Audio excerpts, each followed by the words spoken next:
Bueno, muy bien, muchas gracias. Bueno, pues muchas gracias. Yo les agradezco a todos, a todas que están, bueno, que han venido. Muchísima gente respondió a nuestro llamado. Así que les agradezco mucho. Es el segundo de estos diálogos de DMD, de reflexiones críticas sobre el vivir y el morir. Bueno, está organizado por la Asociación Civil por el Derecho a Morir con Dignidad. Bueno, en esta ocasión tenemos un panel que les va a resultar muy fascinante y sobre todo, creo yo, muy estimulante. Nos va a dejar con muchas preguntas, con muchas cuestiones y nos va a faltar tiempo, sin duda, para todas las preguntas que va a haber.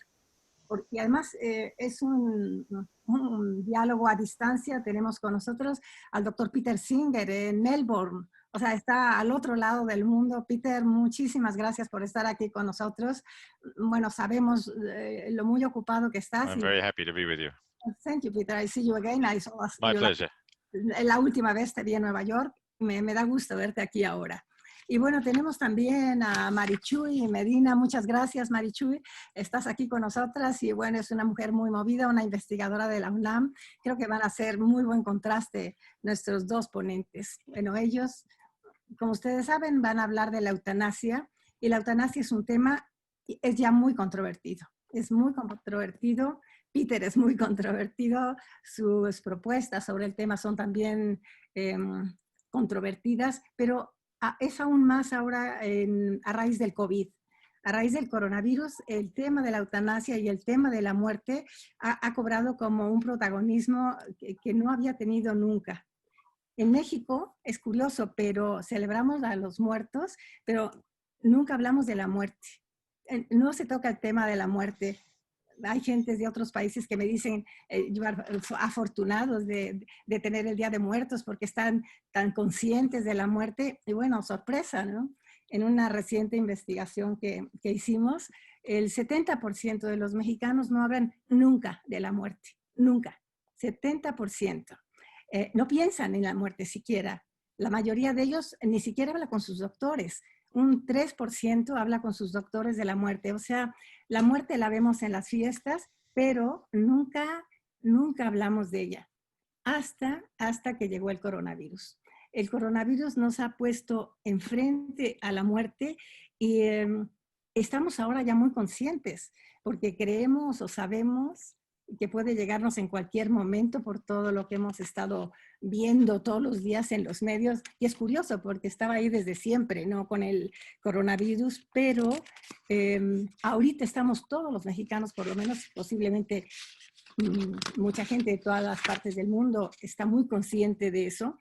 Y también estamos muy conscientes de una situación que también estaba ahí, pero que ahorita se ha hecho pues dolorosamente presente en nuestro país, que es como la precariedad, la insuficiencia de nuestras instalaciones sanitarias. O sea, no alcanzan las camas, es muy deficiente, no hay los médicos suficientes, porque los hay muy buenos, pero no los hay suficientes y mucha gente se ha quedado sin atención o se ha vuelto a su casa. Y hay una población que tiene mucho más que ver con la eutanasia, que son los viejos y también las personas que están con enfermedades terminales o enfermedades crónicas. Es una población que tiene como una indiferencia social muy tremenda en nuestro país y siempre había estado ahí, pero ahorita se ha hecho muy presente. O sea, es una población que no tiene ni siquiera los cuidados paliativos suficientes. Nuestro seminario primero fue acerca de cuidados paliativos porque hay muchos estados de la República que no tienen unidades de cuidados paliativos. Y las que sí los tienen, a lo mejor solo tienen una y ni siquiera está equipada. O sea, hay mucha gente sufriendo que no tiene a dónde ir. Bueno, el otro tema de esta población es que están muy abandonados porque nunca nadie se atreve a hablarles de la muerte. Nosotros en DMD recabamos testimonios de personas que han estado con personas que están muriendo y la mayoría de ellos dice, nunca le contamos, estoy pensando en una persona, mi abuela que se moría, porque dijeron, no tienes que mencionar la palabra cáncer. Entonces esta señora se pasó con unos dolores horribles, muy abandonada, porque como nadie le podía hablar de la muerte, fue muy aislada, nadie se atrevía ni a acercarse a ella. Esas son dos lacras, el sistema de salud, esta cultura que no habla de la muerte, y bueno, que es algo de lo que vamos a hablar hoy, es sin el marco legal necesario para que aquellos que quieren optar por una muerte vía la eutanasia no pueden hacerlo.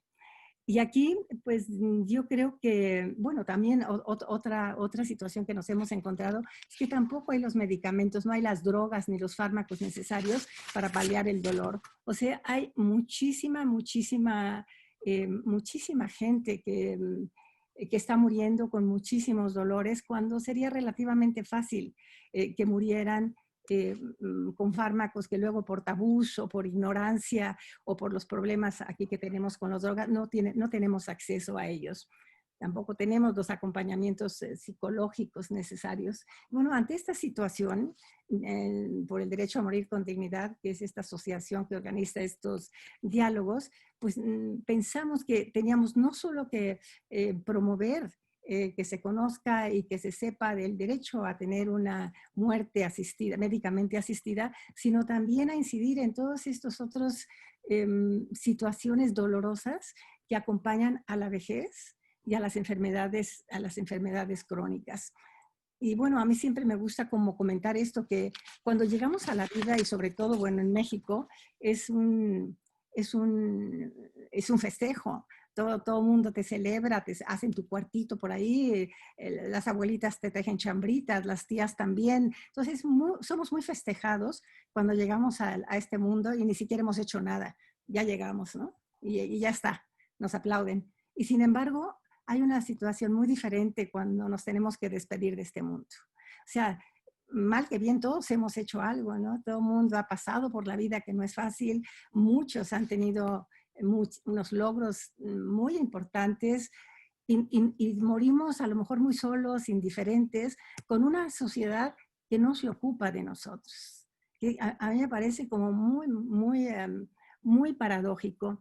Entonces, creo que hay mucho que hacer en esta, y siento que es el tema del momento realmente, el coronavirus. Hay muchas cosas que son coyunturales, pero el derecho a tener una muerte humana me parece que es uno de los más importantes o de los más urgentes temas a abordar de esta época que estamos nosotros viviendo. O sea, bueno, algo que ocurrió en el coronavirus a mí me llamó la atención, que cuando vimos que faltaban respiradores en nuestro país y en muchas partes del mundo, pero aquí en nuestro país también, bueno, se llegó a sugerir que, o por lo menos así pasó a los medios, ya nunca sabemos, ¿no? Pero que fueran los viejos los que se quedaran los últimos para recibir el respirador. O sea, digo, bueno, eso está muy bien, pero ¿por qué si se te pide eso cuando eres viejo, por qué no también se te da el derecho a morir sin dolor, a morir cuando tú quieres, cuando ya no resistes más, vía la eutanasia o el suicidio médicamente asistido? Me parecía como que no checaba, ¿no? Te piden que te ofrendes, pero al otro lado no te dejan morir como tú deseas. Entonces creo que es un tema el que vamos a escuchar ahorita de mucha relevancia, es un tema que apasiona, se meten muchos temas y todo el mundo tiene derecho a su opinión, pero también creo que sí tenemos derecho a nuestras opiniones, pero también tenemos la obligación de escuchar, de documentarnos, de saber qué está pasando. Y justamente la idea de estos diálogos que estamos teniendo a través de esta asociación, estos diálogos para reflexionar críticamente acerca de todos estos temas del vivir y el morir. Y bueno, me encontré unas frases que dije, bueno, esto creo que voy a parafrasear a Toni Morrison, a Saramago y a Ortega y Gasset en unas cuantas frases que me gustaron, porque creo que sintetiza la filosofía de la asociación que yo presido. Son todos revueltos, tomé un poco de cada uno y es lo que me salió ahorita como síntesis de nuestra propuesta de trabajo de nuestra misión. Morimos, bueno, este es un statement de Toni Morrison, somos para la muerte. Y ese es quizá el significado de la vida. Somos para la muerte, ese es el significado de la vida, así lo pone ella. Pero, añade, hacemos lenguaje. Y hacer lenguaje, comunicarnos e intercambiar ideas puede ser la medida de nuestras vidas. O sea, sí vas a morir, pero haz lenguaje, ponles palabras, di tu opinión, reflexiona y pásalo. Bueno, ahí es donde yo creo que estriba la importancia de nuestros diálogos y la importancia de que cada uno de nosotros elaboremos nuestro propio lenguaje. Sí escuchemos, pero siempre me ha parecido lo más importante que tú saques tu lenguaje. Aunque todo el mundo que te critique, aunque sean tus tonterías, lo que sea, escucha y luego atrévete a decir lo que quieres. Y yo creo que ahora que nos hemos enfrentado a la muerte a través de la pandemia, creo que hay una tarea muy importante y es como fomentar el arte de morir.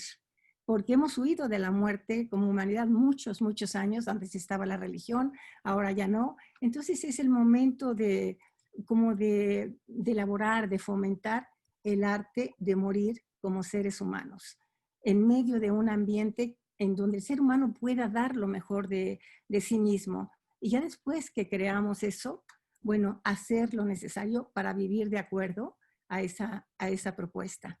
Bueno, esto es en síntesis lo que son estos diálogos, lo que es DMD, y bueno, agradezco de nuevo a Peter, a Marichuy que estén con nosotros, y bueno, Cristina, te toca empezar a ti. Muchas gracias. Gracias, Amparo. Buenas tardes para ti, para todos nuestros panelistas y nuestros participantes. Antes que nada, voy a dar instrucciones del tema de la traducción simultánea. Como la sesión será desarrollada integralmente en inglés, tenemos en la parte de abajo de la pantalla un icono que dice interpretación. Allí está la posibilidad de poner la traducción de inglés a español o si alguien habla en español, de español a inglés. Por favor, entonces, usar esa herramienta. For those of you who are listening in English, even though this session will be entirely in English, you have an icon at the bottom of the screen which says interpretation, and you can choose between Spanish or English if you are interested in one. So after giving these instructions, thank you again, Amparo and Francis, for this very important initiative.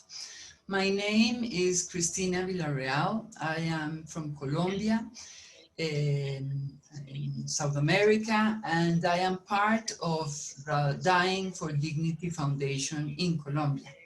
It is my real pleasure and my privilege to moderate this amazing panel that we have this afternoon. To all of our participants, I want to give you our most welcome to this dialogue, which is titled Ethical and Legal Perspectives on Euthanasia. Please let us know where are you from by the chat. I have been seeing that we have people from Mexico City, from Veracruz, Puebla, Querétaro, Oaxaca, Nayarit, Hidalgo, Jalisco, but we also have international people. We have people from Costa Rica, from New York, from Spain, and also from my country, Colombia, which I am grateful to say. I sincerely think that our two panelists today are among the best and more prepared people all around the world to talk about the sensitive issues that we are confronting in this dialogue, as Amparo has said. I should also say that for me, this topic connects directly to my deepest interests, since, as probably some of you know, in Colombia, the Constitutional Court decriminalized abortion under some circumstances in 1997, 23 years ago. Since then, the Constitutional Court invited the Congress to regulate, to pass a law in relation to euthanasia, but nothing has happened from the Congress. So the Ministry of Health began 2 or 3 years ago to regulate, to issue a lot of regulations that made possible in Colombia for some people to decide at the end of their life about the possibility of euthanasia and in that way exercise the right to die with dignity. So we all know that this is a sensitive issue. We all know that countries go forth and go backward with these issues, as it happens with all the things that are related to death, so to rights, excuse me. So that's the story from Colombia, and probably our panelists are going to refer to my country as well. Before presenting our wonderful panelists today, I want to explain a little bit about the dynamics of this dialogue. We have 2 hours in total for all the activity. Each one of our panelists would have 25 minutes to present, one after the other. And after that, we will begin our conversation, and then we will open the floor for the participants' questions and comments through the chat. We have no time to let people talk, so we are going to use the chat, and I am going to moderate this question and answer session, and try to use all of your comments and questions. It would help me a lot if you begin doing your questions during the presentations of the panelists, and let me know to whom these questions are addressed. So now we go to our first panelist. In first place, we will have Peter Singer, covering the ethical arguments around euthanasia and assisted dying. Peter Singer is an Australian philosopher educated at the University of Melbourne and the University of Oxford. After teaching in England, the US, and Australia, he has, since 1999, been Ida W. DeCamp Professor of Bioethics in the University Center for Human Values at Princeton University. He is very well known, but he first became well known internationally after the publication of Animal Liberation in 1975. And you must know that in 2011, the magazine Time included this book, Animal Liberation, on its all-time list of the 100 best non-fiction books published in English since the magazine began in 1923. He has written, co-authored, edited, or co-edited more than 50 books. His works have appeared in more than 30 languages. And one of his books, called The Life You Can Save, first published in 2009, led him to found a non-profit organization on the same name. Finally, in 2012, he was made a companion of the Order of Australia, the nation's highest civic honor. So it is my pleasure, my honor, to pass you the word, Peter. Thank you, Francis Kissling. Amparo Espinosa, y a todos, por favor, gracias, les quiero agradecer para continuar nuestras deliberaciones. En primer lugar, estamos aquí hablando, bueno, empecemos con la eutanasia voluntaria. Hasta cierto punto es el concepto más claro o directo. Si un paciente expresa deseo de morir bajo ciertas circunstancias o condiciones, estas condiciones podrían ser que el paciente tiene enfermedad terminal, o podría ser, como en el caso en los Países Bajos y en Bélgica, que el paciente tiene que estar enfermo incurablemente, aunque no sea una enfermedad terminal, y el paciente tiene que encontrar la condición, su vida, y es algo insoportable ya. En ese caso, el paciente puede pedir del doctor la eutanasia voluntaria. Habrá condiciones sobre cuándo se puede aceptar esa petición o solicitud, típicamente una solicitud después de que un segundo doctor examina al paciente y confirma el pronóstico, diciendo que tiene enfermedad terminal o tiene una condición incurable. Y el paciente entonces tiene un estado psicológico adecuado y puede tomar esta decisión por sí mismo.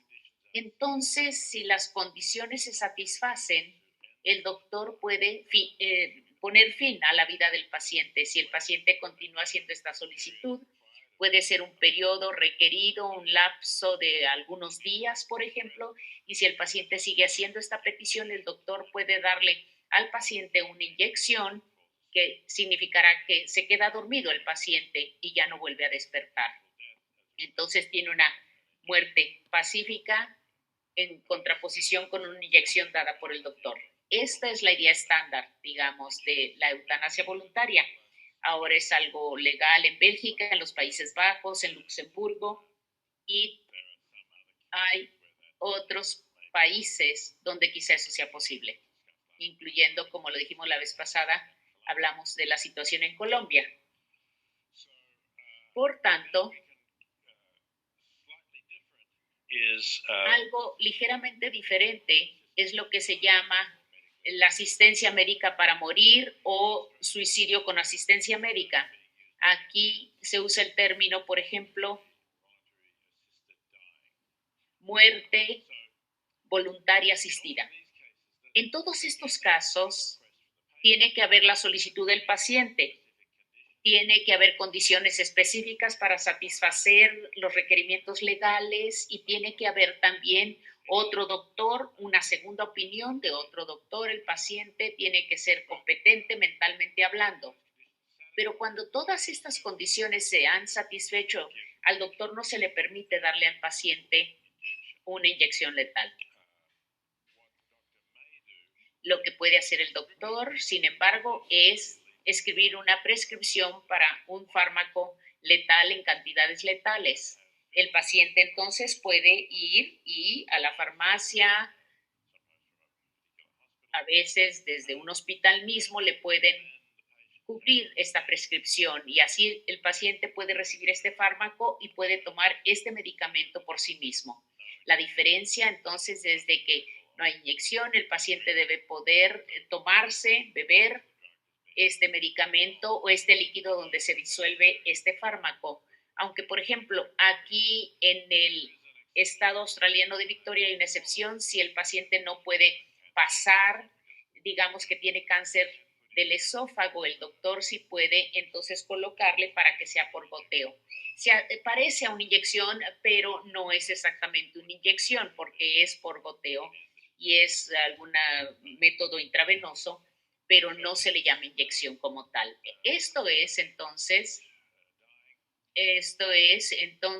este tipo de muerte asistida, médicamente asistida. El cuidado paliativo es aquel cuidado que va paliando los síntomas que experimenta el paciente por la enfermedad, entonces hace que el paciente se sienta cómodo, pero no tiene el objetivo de acelerar la muerte del paciente, no necesariamente. Esto en comparación con el cuidado o la atención terapéutica que es para curar la situación del paciente. Y si tenemos una cura, si hay una cura, es la cosa razonable curar al paciente. Obviamente se necesita la terapia para curación, pero si no hay curación, si no hay cura, entonces atención o cuidado paliativo le permite estar más cómodo. Ahora, entre cuidado paliativo y la muerte asistida hay una línea muy, muy delgada, muy borrosa. Si el paciente está sufriendo dolor, por ejemplo, el cuidado paliativo, pues ahí los doctores posiblemente le puedan dar al paciente crecientes cantidades de morfina para poder matar su dolor. Y entonces a veces se puede cruzar la línea y la cantidad de morfina entonces reduce la vida del paciente por las cantidades de morfina que el doctor le da. Este es un caso donde la atención paliativa, el cuidado paliativo, se parece mucho a muerte asistida, médicamente asistida. Aquellos que tratan de hacer esta distinción, pues dicen depende de la intención. El doctor puede tener un doble efecto. La intención es reducir el dolor del paciente, no reducir la vida del paciente, pero a veces es difícil distinguir la diferencia entre estas dos situaciones. Otra cuestión que también se acepta como atención o cuidado paliativo se hace en Estados Unidos y en algunos otros países europeos es lo que se conoce como sedación terminal, es decir, donde el paciente es sedado hasta que pierde la conciencia y por supuesto está inconsciente el paciente y ya no come, ya no bebe nada y obviamente no se hace ningún intento para proporcionarle alimentos de manera intubados, ¿verdad? No hay manera de hacer, entonces el paciente va a morir porque la muerte en este caso es inevitable, no consume absolutamente nada el paciente. Esto se parece mucho a la muerte con asistencia médica, pero es, digamos, no hay una distinción muy marcada entre varios conceptos. Hay otra cosa que creo que me preguntaste, si me puedes preguntar, si me puedes recordar, quiero decir, por favor. La cuarta cosa que te pedía definir, no sé si en inglés se diga igual, es la limitación del esfuerzo terapéutico, que por lo menos en mi entender es lo que antes se llamaba la eutanasia pasiva, si puedes referirte a ella. Y finalmente el tema de cuál es el rol de los documentos de voluntad anticipada en cualquiera de las opciones. Right. Thank you. Yes, that's... Sí, muchas gracias, sí. Creo que ya mencioné la eutanasia pasiva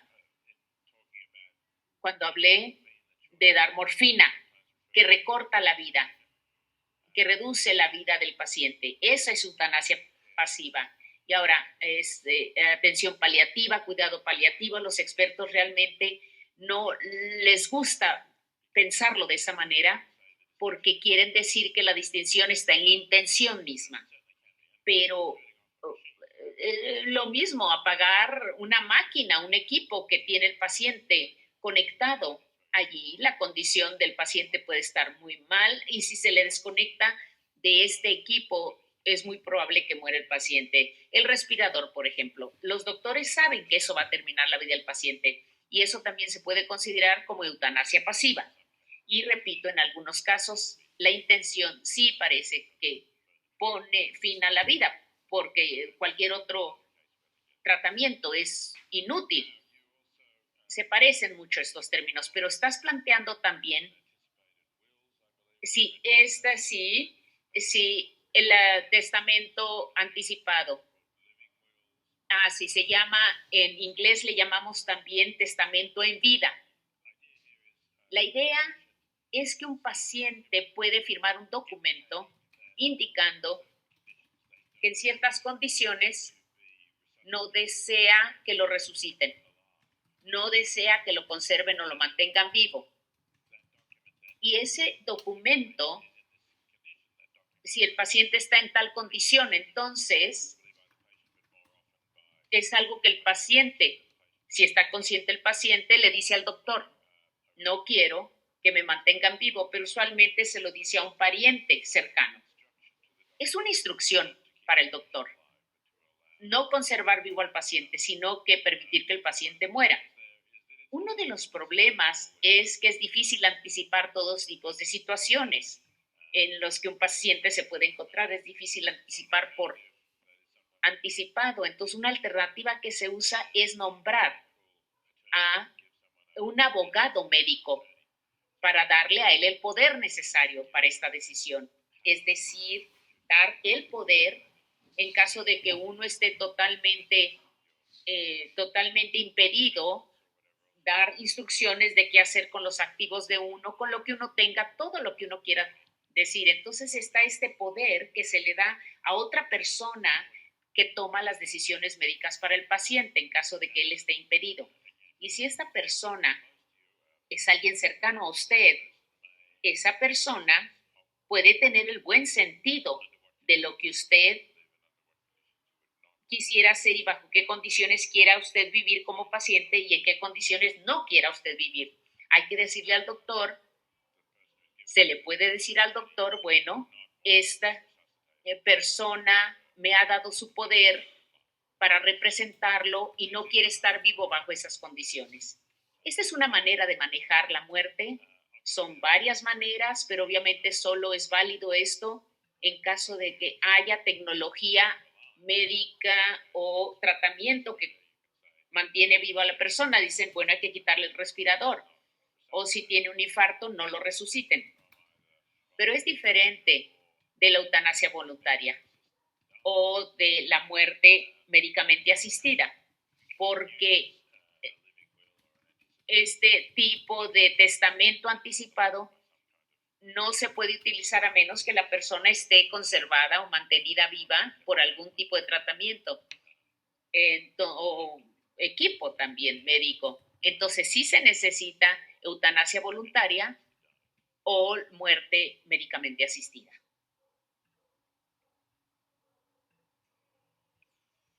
Gracias, Pete. En relación con esto del cuidado paliativo y la eutanasia o la muerte médicamente asistida, Luis Porras, uno de nuestros participantes de la ocasión pasada, nos decía que la muerte médicamente asistida nunca debería ser la primera opción, sino que siempre la primera opción debería ser el cuidado paliativo. Me gustaría saber qué opinan sobre esa afirmación tan taxativa que hacía nuestro participante. Well,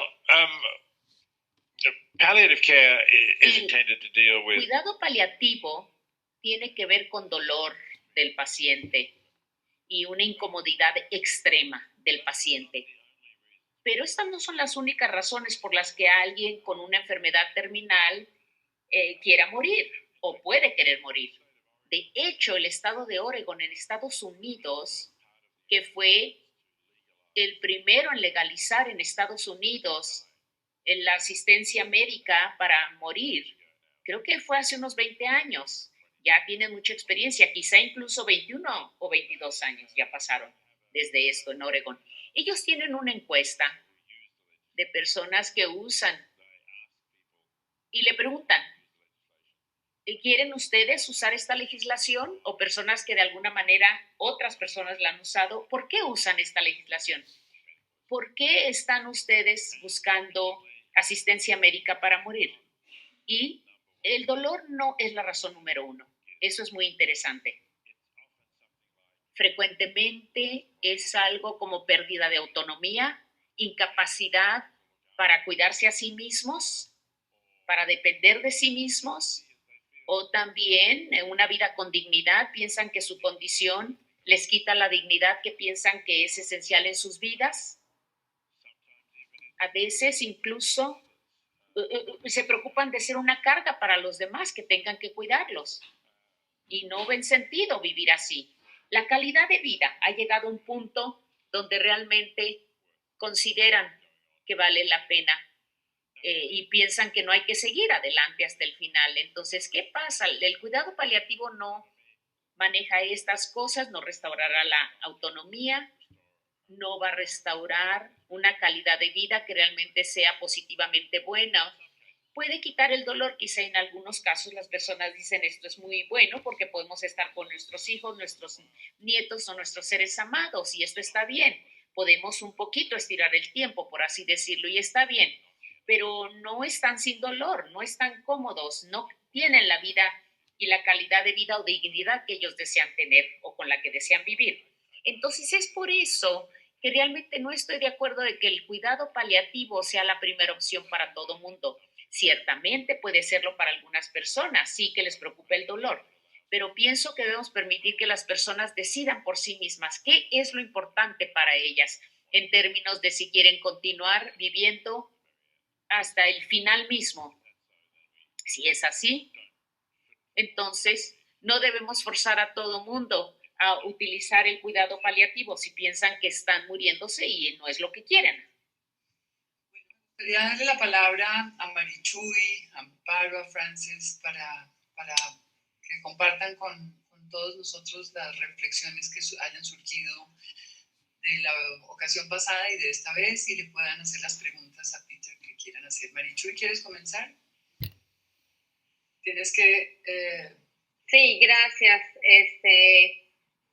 Claro, en principio, pues agradecer de nueva cuenta a Amparo Espinosa, a Frances Kislin, a ti, Cristina, por supuesto, a Peter Singer por darse el tiempo, el espacio para seguir dialogando de este tema que pues provocó muchísimos pensamientos y reflexiones que todavía tenemos pendientes. Yo quisiera formularle una pregunta a Peter que también resultó del conversatorio previo y que curiosamente recibí muchos correos y en espacios académicos en donde he participado durante hace un mes que tuvimos el primer diálogo, me formulan y me señalan que generalmente la voluntad anticipada, aunque está, no se cumple. Y como ya lo señalaba Peter, en muchos casos, y es el caso de México, está para precisamente cuando el momento no nos permite tomar una decisión autónoma respecto de que se continúe o no con un tratamiento, terapia, es decir, que se limite el esfuerzo terapéutico, es que tenemos este documento. Y como lo decía al inicio Amparo, algo bien importante es que también, pues ahí se puede elegir entre la opción paliativa, que aparte en México es un derecho constitucional, es un derecho humano establecido en el artículo 4 constitucional, y que derivado de la pandemia vemos precisamente que no está clara la política pública ni el acceso a los opioides necesarios para llevar a cabo un tratamiento o cualquier otro tipo de droga para precisamente paliar algún padecimiento. Entonces, yo decía en intervención pasada que pues se judicializó en Colombia, como bien sabes, Cristina, este derecho, pero no sé si opine Peter que la vía legal sea también la judicialización, es decir, llevar a la corte, a los tribunales, dado que en México tenemos ese documento, pero pareciera que no se entiende, pareciera que se confunde con precisamente dar una orden para llevar a cabo un acto, a un acto de eutanásico, si puedo decir de esa manera, es decir, una acción activa para dejar morir o abandonar. Entonces creo que ahí lo ha aclarado muy bien, pero sí me gustaría como esa parte legal de, entonces, ¿qué nos queda? La regulación es inútil y nos queda también en México judicializar, que se lleve a cabo el respeto a las voluntades anticipadas y a nuestro derecho constitucional respecto del cuidado paliativo, no de acciones tendientes a dejar morir, sino a bien morir. No sé si es más un comentario, una pregunta. Thank you for the question. Of course, I'm sí, not an expert. Por supuesto, no soy experto en la ley, en cuestiones de derecho, en derecho constitucional, no soy experto y particularmente no en el derecho constitucional mexicano ni colombiano. Y vengo de una experiencia profesional donde los jueces no hacen leyes. Es más bien nosotros tenemos el sistema parlamentario británico. Hay algo raro, incómodo, de que los jueces hagan leyes en relación con esto, por ejemplo, como en Estados Unidos y posiblemente en los países a los que te refieres también. Es decir, cuando cambiamos nuestra ley de aborto se hizo a nivel parlamentario, no a través de los tribunales. Idealmente, pienso que es una manera democrática de cambiar las leyes. Por lo tanto, si tienes derechos constitucionales, por ejemplo, sobre atención o cuidado paliativo, como mencionas, Marichuy, entonces decimos, entonces, ¿cómo se proporciona esto? ¿Cómo se estipula? ¿Cómo se lleva a la práctica? Porque es un derecho positivo. Puedes tener derechos constitucionales diciendo nadie debe quitarle la vida a nadie o no pueden encarcelarte sin juicio. Pero si vas a tener derechos positivos, el gobierno tiene que darte algo, proporcionarte algo, atención paliativa, cuidado paliativa, educación para los niños, o beneficios de seguridad social o atención médica. La pregunta entonces sería, ¿de dónde vienen los recursos para proporcionar todo esto? Y la pandemia es un ejemplo interesante de cuán difícil puede ser esa pregunta, porque antes de la pandemia podrías decir, mira, el gobierno sí está cumpliendo con sus obligaciones constitucionales, está proporcionando cuidado paliativo para los que necesitan, da las camas en los hospitales y las enfermeras están siendo capacitadas en cuidado paliativo. Entonces el gobierno está haciendo esto ya durante varias décadas, entonces estamos bien. Pero luego llega una pandemia donde de pronto el número de personas que se están muriendo y necesitan cuidado paliativo, este número de personas aumenta dramáticamente y dices, el gobierno está fallando en esto, no está proporcionando lo que tiene que proporcionar, pero realmente el gobierno, ¿qué es lo que debe hacer? Los gobiernos tienen recursos limitados.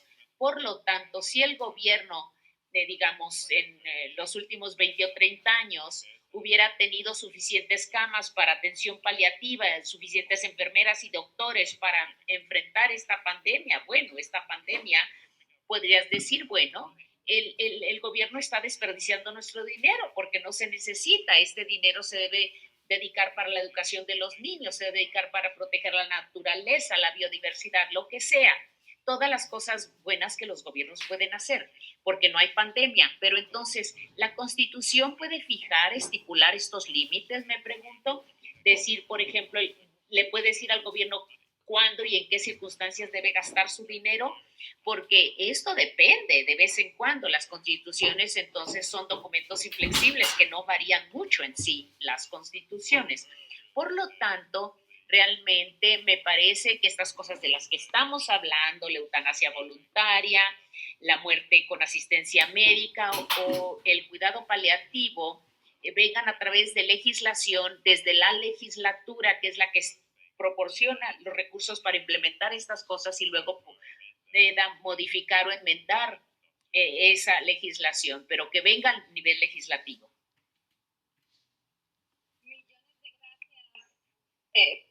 Millones de gracias, estoy de acuerdo contigo, pero justo cuando tú respondías sobre esto que formulaba, leí a alguien más señalando que vaya, pues, dejémoslo entonces a un lado del derecho constitucional, pero entonces deberíamos también verlo como una mala práctica ética del médico, el no respeto a cualquier voluntad anticipada, ya sea por el medio legal establecido para tal efecto, porque creo también que las convicciones en países en América Latina religiosas no son unívocas. Hay una diversidad cultural y religiosa importante, pero entender una negación al respeto a una voluntad anticipada respecto de no obstinarse terapéuticamente o de llevar a otro tipo de atención a las personas en el final de la vida sería también una mala práctica ética y sería una falta, una obligación moral hacia el paciente.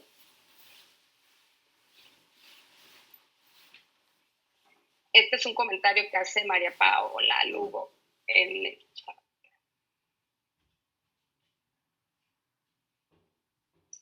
De acuerdo, Marichuy. ¿Y quieres una respuesta de Peter sobre eso? Sí, yo creo que sí es parte de una mala práctica que también se podría llevar a un ámbito legal. El problema de la legislación vigente, al menos en México, es que cualquier voluntad puede ser oponible o manifestarse en contrario a algún miembro de la familia. Okay. Y entonces este es un candado. Peter, ¿tienes algún comentario respecto a esto último? Well, certainly if there are living wills, I think they should be respected if they're clear. Ciertamente, si hay un testamento en vida, debe respetarse. O si hay una voluntad anticipada, pero este testamento en vida es algo difícil. ¿Por qué es tan difícil especificar las circunstancias de antemano o por anticipado? y no siempre están tan bien escritos como para aclarar todo eso. Por eso personalmente favorezco darle el poder médico a alguien que represente. Puede ser un miembro de la familia. Y si es miembro de la familia, entonces debe pensar, bueno, ¿qué hubiera usted querido en esta situación en que se encuentra mi pariente? Y eso es lo que se tiene que hacer. Eso es lo que se debe obedecer, no lo que los demás opinen, pero pienso que si no hay un miembro de la familia en quien confías para hacer esto, que te represente, encuentra a alguien más. En algunos casos, incluso una organización, como, por ejemplo, DMD o organizaciones que trabajan en relación con el derecho a morir con dignidad. Allí puedes encontrar entonces a alguien a quien darle el poder. Y si encuentran a esa persona que tenga el poder legal para asegurarse que el doctor siga las direcciones, eso es lo que se debe hacer. Entonces ahí la familia no debe poder negarle al paciente su voluntad de haberle dado poder a esta otra organización o alguna persona en la organización. La idea de todo esto, de este tipo de testamento o documento anticipado, es para evitar la idea de que los doctores te traten cuando tú no quieres que te sigan tratando. Sí, quiero hacer una pregunta para Peter. Generalmente hablando, aquellos que estamos en este panel favorecemos diferentes niveles y grados, diferentes servicios en relación con la muerte. Pero me pregunto, no estamos escuchando al otro lado, entre comillas, pero lo que me inquieta es que en todos los debates que hemos tenido sobre este tema, hemos tenido debates en Australia, Cardenal también hace un par de años. ¿Cuáles son algunos argumentos contra la disponibilidad de suicidio médicamente asistido o eutanasia? Es decir, podemos estar en desacuerdo, pero hay cuestiones de legitimidad también que quiero yo que planteemos aquí. Entiendo por qué algunas personas se oponen y entiendo su posición. Generalmente, los argumentos son de dos tipos. Por un lado, hay un principio fundamentalmente ético que dice que siempre es intencionalmente malo quitarle la vida a un ser humano. Y es por eso que piensan que un doctor lo haga, ciertamente dándole al paciente una inyección letal o una prescripción que el paciente usa para poner fin a su vida. Eso es malo. Y es un principio fundacional de la sociedad que nunca debemos violar. Eso es lo que algunas personas piensan. Y hasta cierto grado, otro punto es que a algunas personas les preocupa esta pendiente resbaladiza, es decir, hasta dónde se puede llegar, hasta qué grado entonces me preocupan estas cuestiones. Obviamente yo no creo que siempre sea malo quitar una vida inocente. Hay una situación en que la vida de la persona lo está pidiendo y está mentalmente competente y tiene una razón sólida para pedirlo, tiene enfermedad terminal o está enferma incurablemente. Y entonces es algo ya insoportable su vida. Allí sí me parece que tenemos buenas razones para poner fin a la vida y son buenas excepciones a la regla de que no debemos quitarle la vida a un ser humano inocente. El segundo tipo de argumento es este de la pendiente resbaladiza. Una vez que violamos esta regla, ¿dónde terminamos? ¿Dónde terminaremos? Hay algunos casos individuales, me parece que mencionan las personas en los Países Bajos o en Bélgica, donde la eutanasia voluntaria se ha legalizado y donde ha ido más allá incluso que otras jurisdicciones que permiten la muerte con asistencia médica. Pero bueno, podríamos encontrar algo problemático, conflictivo. Por ejemplo, en Países Bajos se da eutanasia para personas que no tienen enfermedad terminal y que no tienen condición incurable, a menos que se considere que la vejez es una condición incurable. Y sí, la vejez es una condición incurable. Nosotros no nos estamos poniendo más jóvenes, no hemos encontrado la fuente de la juventud todavía. Entonces, la pregunta ¿es suficiente esto si las personas dicen, bueno, estoy muy viejo, estoy cansado de la vida, estoy cansado de vivir? Bueno, en la traducción entonces se utiliza esto, personas que están cansados de la vida, cansadas de la vida, ya no quieren seguir viviendo. Eso se usa mucho en los Países Bajos. Bueno, eso podría ser personas de 90, 100 años incluso. No todas las personas tienen tantos años, pero lo están diciendo. ¿Está bien esto? Entonces podemos decir que este es un caso para apoyar la autonomía de la persona, el derecho de la persona a decidir cuándo va a morir. Y como les digo, esto me parece me parece algo problemático, quiero decir, si hay tiempo para pensarlo, por ejemplo, si las personas tienen, digamos, son mentalmente competentes, entonces, ¿cuál es el problema? Que decidan terminar su vida. Pero hay otros casos que implican situaciones como la depresión. Por ejemplo, no es una enfermedad terminal, pero la depresión tampoco es siempre incurable, pero la depresión muy severa, entonces, pues algunos fármacos funcionan para unas personas, pero no para otras. Y sí pienso que es una condición muy severa en algunos casos, es una situación terrible, la depresión. Pero puesto que es una condición mental, algunos podrían decir, no, pero no son competentes, mentalmente competentes para decidir porque están deprimidas estas personas. Entonces, sí, esta ha sido su condición durante muchos, muchos años y realmente no hay manera de salir de esta condición, pues esto significa que las personas no tienen el juicio competente. ¿Quién va a tener el juicio para decidir sobre esta persona deprimida de tantos años? Bueno, con reservas entonces tenemos que ver cuánto tiempo lleva la persona deprimida o la enfermedad que tiene otra persona es incurable. Entonces pienso que la eutanasia con depresión severa y que han estado buscándolo durante mucho tiempo. Bueno, esa es la pregunta.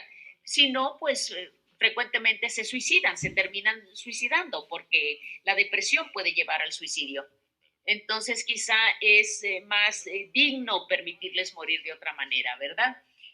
Tengo algunas preocupaciones de muchas de estas cuestiones, pero por el momento pienso que no es exactamente es esta pendiente resbaladiza que sugiere que estamos resbalándonos sin control alguno. No pienso que es lo que está sucediendo, pienso que lo que las personas en los Países Bajos y en Bélgica están haciendo es que están discutiendo lentamente cuáles son los casos justificados y están procediendo un poco más de esto.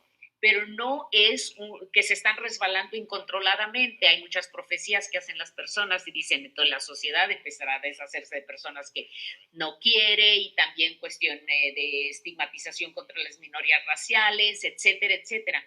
Yo no pienso que haya evidencia de que eso esté sucediendo en los Países Bajos o en Bélgica.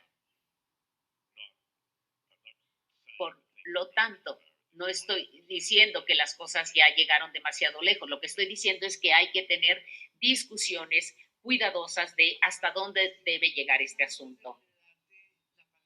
Para que converses con Peter, me gustaría traer, ya que Peter se está refiriendo a temas que tienen que ver con la autonomía y pues ha hablado de personas muy viejas, pero que no están con una enfermedad terminal. Tanto en la ocasión pasada como en esta, hay participantes que nos están preguntando por la opinión que Peter tiene sobre la eutanasia y el suicidio asistido en niños, niñas y adolescentes.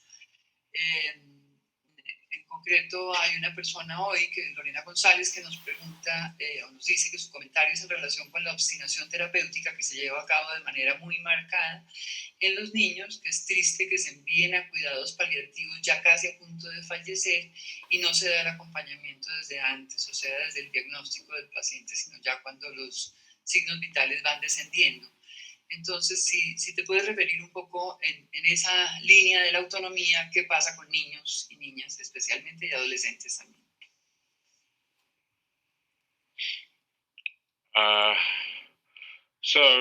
Bien, I certainly think that ciertamente pienso que los adolescentes quizá estén en condiciones o en posiciones de tomar sus propias decisiones, pero depende de, por ejemplo, alguien que tiene 13 años o 19, hay una diferencia. Y los dos son adolescentes, particularmente con los más jóvenes. Pienso que quizá no tengan la perspectiva necesaria que uno adquiere cuando va entrando en más años, uno tiene alternativas y uno pasa por los problemas, y cuando uno ya tiene más años dice que bueno que resolví ese problema y sigo aquí. Pienso que hay decisiones médicas difíciles que hay que tomar para los jóvenes que están seriamente enfermos con alguna enfermedad terminal, por ejemplo. Y pienso que los adolescentes ciertamente tienen que tener un papel en esa toma de decisiones. Es decir, no solamente debe ser alguien más, un guardián, un tutor, porque legalmente se trata de un menor de menos de 18 años. No pienso que esto significa que no se les debe escuchar, que no se les deba tomar en cuenta su opinión. Pero para los adolescentes más jóvenes, pienso que normalmente los padres deben tener el derecho de sobreseer esta decisión. Si los padres, si no hay padres o los padres no pueden involucrarse en esa discusión, quizá entonces un guardián de este muchacho, de esta muchacha, nombrado por algún tribunal, puede tomar la decisión, pero tiene que ver con la edad, competencia, certidumbre del diagnóstico, condiciones insoportables de seguir viviendo. Es una decisión, no puede haber reglas absolutas en esto. Pienso que esto es, pero una persona de 16, 18 años, yo sí pienso que también esa persona debe participar en la decisión. Es mejor que se investiguen los detalles particulares de cada caso. Un juez tiene que intervenir, algún tipo de tribunal, algún tribunal médico, para decidir que esta persona merece que se escuche su voz, para encontrar un acuerdo o una solución mediada, por ejemplo, si los padres están involucrados, si no están involucrados, todo esto se tiene que tomar en cuenta. Bien dilemática y problemática de ese tema. Amparo, no sé si quieres tomar la palabra y estás con el micrófono apagado, debes poner tu micrófono, Amparo. Sí, gracias. Yo tenía un comentario y luego una pregunta para Peter. Alguien en la audiencia ahora comenta acerca de nuestra encuesta y que salió que el 70% de las personas estaba a favor de la eutanasia. Comenta que posiblemente no entendieron la pregunta, que posiblemente comentaron que estaban a favor porque no sabían lo que era la eutanasia. Yo lo que le respondía ahora también por el chat, que sí sabían lo que significaba eutanasia, porque nosotros en la encuesta les definimos la palabra. O sea, antes de preguntar o en el momento de preguntar, dijimos eutanasia definida de esta manera. O sea, sí sabían y respondieron a la eutanasia como una provocación voluntaria de la muerte de parte de una persona. Lo que sí no preguntamos, y se me llamó mucho la atención el comentario de Peter, es las razones. La única razón que dimos cuando una persona está enferma, terminal, con muchos dolores. O sea, la pregunta fue solo así. ¿Está usted de acuerdo en la eutanasia en estas condiciones? En esas condiciones fue que contestaron el 72, 73% que estaban de acuerdo, pero para esta próxima encuesta que considero debemos hacer el año entrante, sería interesante incorporar el comentario de Peter y qué opina cuando la persona ya no está viviendo una vida digna, no tiene dolores, pero está incapacitada, no tiene dolores, pero es dependiente, o sea, gracias por el comentario, Peter, porque sí creo que es clave, es también hacer esta pregunta al respecto. O sea, esto lo vamos a ver si lo planteamos en la siguiente encuesta. Creo que es muy necesario. Y luego mi pregunta para ti, Peter, es, ¿qué consideras que es, bueno, no sé si, no la puedo ni hacer bien, éticamente defendible, el suicidio médicamente asistido o la eutanasia? ¿Cuál de las dos maneras de terminar médicamente con la vida te parece a ti más éticamente sólida? ¿Las dos o ninguna? No sé. Esa sería mi pregunta. ¿Suicidio médicamente asistido o eutanasia? ¿Qué prefieres, si se puede plantear así?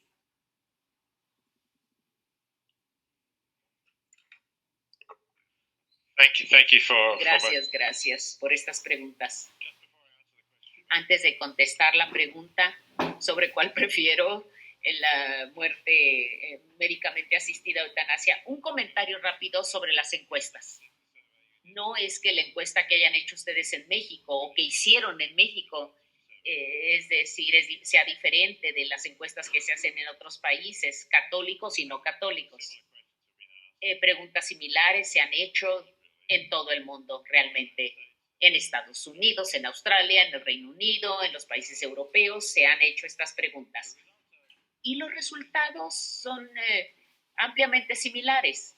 Pienso que, por lo que sé, casi en todos los países donde se ha hecho esta pregunta, hay una clara mayoría a favor de poder permitir a una persona con enfermedad terminal que está sufriendo que tenga asistencia médica para poner fin a su vida. 73% dices en México. Bueno, eso es realmente, digamos, es el promedio en otros países también. 70, siempre usualmente 70, 80, 60, llegando a los 70, sí. Casi siempre 2/3 partes de los respondientes están respondiendo esto, sí, en una encuesta. Es decir, que favorecen esta manera de terminar la vida. Entonces, a veces hasta 4 de cada 5 personas. No creo que sea un malentendido, no. Esta pregunta se ha hecho en tantos lugares, en tantos idiomas, en tantos países. Las personas sí saben lo que significan estos términos de las preguntas. Ahora, ¿qué prefiero? ¿Eutanasia voluntaria o la muerte con asistencia médica? Yo prefiero la legislación en los Países Bajos y Bélgica que permiten eutanasia voluntaria. También permite que haya asistencia médica, si es lo que el paciente prefiere. Dice, yo no quiero inyección, quiero que me prescriba algo que yo pueda tomar, algún medicamento. Y en los Países Bajos no hay nada que pueda detener al doctor para que escriba la prescripción para el paciente, que él se la pide. Hay opciones. A veces, como dije, hay circunstancias en que las personas no pueden tomar algo, no pueden permitir que se quede en su estómago, no lo pueden retener. Entonces, bueno, la otra opción es mejor. Pero políticamente hablando, en algunos países ha sido más fácil tener legislación para la muerte asistida por médico, o también tener legislación para que los doctores den inyecciones letales. Creo que les parece que si les das a los doctores la posibilidad de dar estas inyecciones, lo van a abusar. Y entonces será muy difícil realmente procurar la ley en esto. Sí, decir que el paciente lo dijo, pero el paciente no lo había dicho. Yo no pienso que esto sea cierto, porque hay documentación que dice no. El doctor diga, bueno, el paciente me dijo que quería morir. No, tiene que haber un procedimiento documentado para hacerlo. No es así como así, ¿verdad? Pero sí creo que hay una gran diferencia entre los dos. Y si la opción es entre tener asistencia médica para morir o no tener nada, pienso que asistencia médica para morir entonces le permite al paciente tener 90-95% de lo que tendría si tuviese eutanasia voluntaria. Sí, apoyo la legislación, es lo que estoy tratando de decir, como se hizo en Victoria, para la muerte con asistencia médica. Eso es lo que el gobierno apoya, lo que aprobará el Parlamento La eutanasia voluntaria no lo es. ¿Asistido es lo mismo que lo que estás diciendo tú o es algo diferente? Porque yo pensaba entre que el médico te da la sustancia o tú te la tomas sola. Es la diferencia que yo quería hacer entre la que te da el médico o tú te la tomas sola. Well, so I'm not quite sure what you're referring to because Sí, the term assisted suicide. el término es suicidio asistido. Se sugiere que cualquier persona te puede asistir, no tiene que ser doctor. No pienso que esa sea buena idea. Pienso que se necesita la regulación para entonces tener a alguien de la profesión médica. Ahora, cuando dices que el doctor te da el fármaco, pienso que el procedimiento en casi todas las jurisdicciones que permiten muerte con asistencia médica es que tú tienes que tomarte lo que te dé el doctor. Tú lo tienes que colocar, tu mano tiene que colocarlo en la boca y luego con agua o con lo que sea poder pasártelo. Eso pienso que es lo que se está discutiendo. Por otro lado, en Victoria sí tenemos la excepción de que el doctor te coloque alguna cosa venosa, digamos, por goteo intravenoso. No necesariamente es que el doctor tenga que estar aquí, no. La pareja de uno de nuestros amigos hace como una semana fue una enfermera y uno de los hospitales de Melbourne dio este medicamento, llegó una enfermera, llevó el fármaco, la sustancia, quiero decir, y no hubo un doctor presente, lo llevó directamente al paciente. Su pareja y los hijos de la persona que estaba muriendo se estuvieron allí, se despidieron y el paciente se tomó la sustancia y murió en paz. Él quería esto. En la condición que se encontraba, yo creo que fue un buen fin para esta persona. Es lo que la persona quería. Es también tan bueno el fin como se puede tener. You want to take over? Because Cristina is gone somehow. As a moderator. Okay. Well, I'll ask another question and then I'll come. Voy a hacer otra pregunta. Y luego veré algunas de las preguntas que están acá en la lista. Una de las preguntas que quiero hacer está aquí. Tiene que ver con la conciencia. La objeción de conciencia en relación con el suicidio asistido o la eutanasia. Me pregunto, quiero hacer primero unos comentarios. México es un país en que la mayoría de las personas son católicas. Y sí, Cristina ya regresó, en un momento le paso la palabra. Pero sí, obviamente las personas cumplen o no cumplen con las enseñanzas de la iglesia, esa es otra cuestión. Pero sí, frecuentemente en este contexto católico surgen estas preguntas y hay oposición. El suicidio o la eutanasia. Y muchas veces esto se da dentro de una perspectiva religiosa. Una pregunta que se hace muy seguido en esta área y en otras áreas de la medicina. ¿Cuál es su enfoque a esta pregunta de objeción de conciencia? ¿Qué significa esto y cuál es tu posición? Yo tengo mi propia opinión al respecto, pero ¿qué te parece esto? ¿Nos debe preocupar la conciencia del proveedor y la conciencia de todos los involucrados? ¿Que uno tiene precedencia sobre otro? ¿Tiene más importancia que el otro o es un tipo de negociación? Pienso que es muy difícil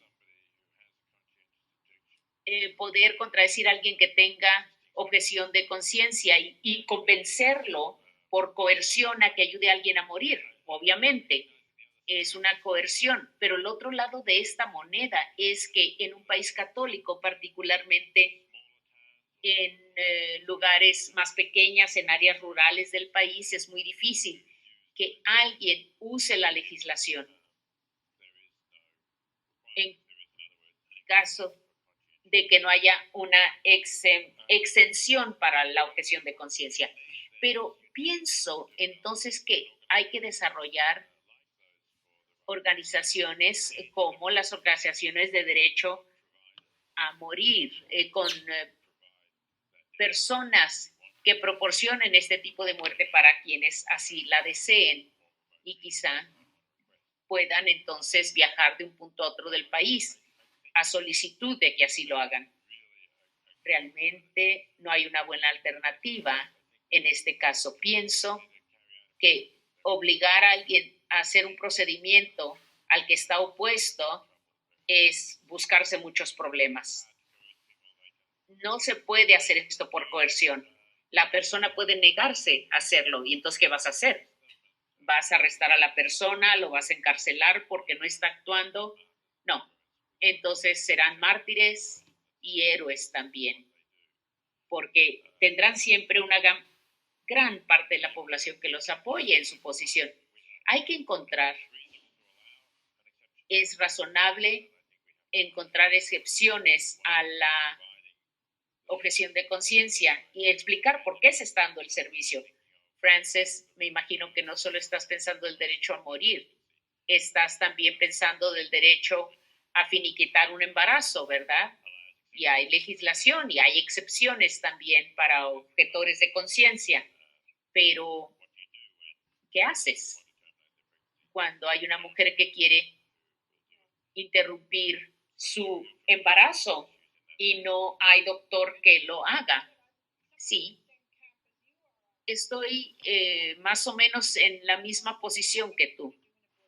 No, bueno, un doctor que no quiera hacer un aborto no debe tener, son preguntas complicadas y operan a dos niveles. Primero es el practicante individual que no quiere hacer un procedimiento legal que una paciente quiere. Y por otro lado, hasta cierto punto, pienso que tienen también el derecho a conciencia.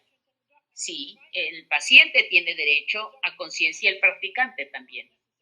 Y no podemos estar obligando a la gente. No necesariamente es la mejor solución estar haciendo esto por coerción, pero el siguiente nivel tiene que ver con las instituciones.